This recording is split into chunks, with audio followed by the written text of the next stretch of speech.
Enter అవ్వాలి అంటే ఓ పని నా కాస్ట్యూమ్స్ అవి చూసుకోండి. రంగస్థలంలో తన కాస్ట్యూమ్స్ గురించి, రంగస్థలంలో కాస్ట్యూమ్స్ ఏమున్నాయి పాప, ఏముంటాయి అంటే ఏదోనా సరే లుంగి కానీ అది కానీ ఆ గెటప్ కోసం అని చెప్పేసి తను సుకుమార్ వాళ్ళందరి దీంట్లో డిజైన్ చేసుకుంటే చాలా రస్టిక్గా ఉండాలి, చాలా ఇదిగా ఉండాలి అంటారు.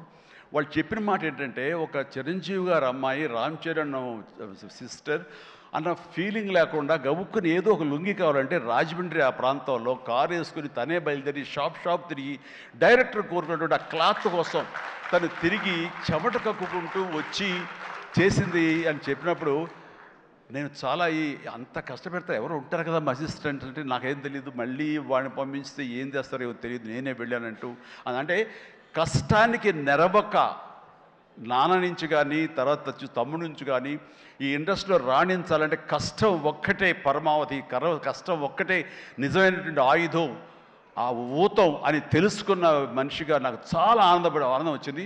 తను ఏవైనా ఇండస్ట్రీలో చేయగలదు, సాధించగలదు నమ్మకం. ఫస్ట్ టైం ఆ రాజమండ్రి వీధుల్లో తను ఎవరో మర్చిపోయి ఒక కాస్ట్యూమర్ లాగా పరిగెత్తిందంటే that is the best thing. నేను దాన్ని మనస్ఫూర్తిగా దాన్ని హర్షిస్తున్నాను, వెల్కమ్ చేస్తున్నాను.